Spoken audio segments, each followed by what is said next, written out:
Halo adik-adik semua, apa kabar? Semoga baik ya. Hari ini saya sebagai Ajra Fitra Brusembring akan membahas mengenai pembelajaran membaca anak dengan pendekatan multisensori. Dalam presentasi ini kita akan melihat bagaimana pendekatan bisa membuat kegiatan belajar membaca menjadi lebih efektif, menyenangkan dan bermakna terutama untuk kalian yang berada di sekolah dasar. Nah, pertama, apa itu pendekatan multisensori? Pendekatan multisensori adalah metode pembelajaran yang menggabungkan semua indera penglihatan, pendengaran, perabaan, dan gerak tubuh. Contohnya, ketika kalian belajar huruf B, kalian bisa melihat bentuk huruf, mendengar bunyi, menelusuri bentuknya dengan jari, dan bahkan bisa menirukan bentuknya dengan tubuh. Nah, yang kedua, apakah cocok untuk anak-anak SD? Setiap anak memiliki gaya belajar yang berbeda. Ada yang lebih suka melihat, ada yang lebih suka mendengar, dan ada yang lebih suka belajar dengan bergerak. Pendekatan multisensori membantu mengakomodasi semua gaya belajar itu sekaligus. Metode ini membuat anak lebih aktif, tertarik, dan terlibat langsung dalam proses belajar.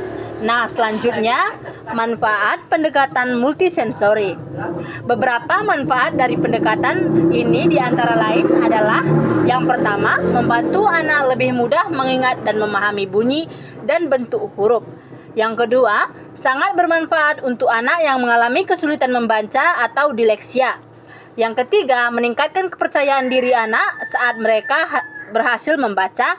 Dan yang terakhir adalah tentu saja membuat belajar lebih menyenangkan dan bermakna. Nah, pembahasan kita selanjutnya adalah contoh huruf fasir. Ini salah satu contoh dari membaca multimedia atau multisensori. Salah satu contoh kegiatan multisensori adalah menelusuri huruf di atas pasir atau media berstruktur lainnya. Kalian bisa menyebutkan bunyi huruf sambil menyentuh dan menelusuri bentuknya. Ini melibatkan sentuhan dan pendengaran secara bersamaan. Sangat membantu untuk penguatan memori huruf. Nah, selanjutnya contoh lainnya adalah plastisin huruf. Kegiatan berikutnya adalah membentuk huruf menggunakan plastisin atau clay. Ini sangat baik untuk melatih motorik halus sekaligus membantu anak mengenal bentuk huruf secara konkret. Kegiatan ini sangat menyenangkan bagi anak-anak. Nah, contoh lainnya adalah gerak dan lagu. Anak-anak tentunya yang ada di SD sangat suka bergerak dan bernyanyi. Nah, kita bisa memanfaatkan ini untuk bernyanyi lagu alfabet sambil membentuk hurufnya dengan tangan. Contohnya membuat bentuk huruf H dengan jari atau saat tubuh menyanyikan huruf tersebut. Nah, contoh lainnya adalah lompat huruf.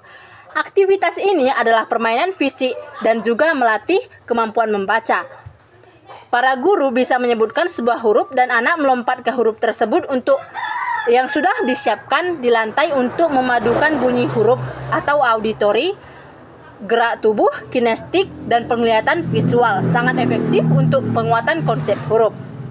Nah, tips praktis di rumah dan di sekolah. Beberapa tips yang mudah dan bisa dilakukan guru maupun orang tua kalian, yaitu yang pertama, gunakan bahan sederhana seperti pasir, papan tekstur, dan plastisin.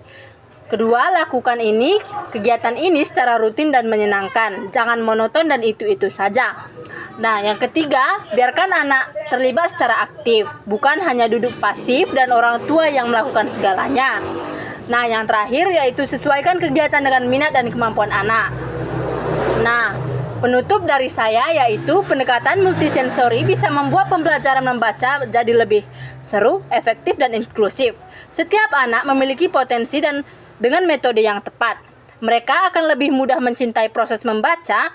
Dan mari kita dukung anak-anak tersebut belajar membaca dengan hati, kreativitas, dan semangat positif. Terima kasih dan salam literasi.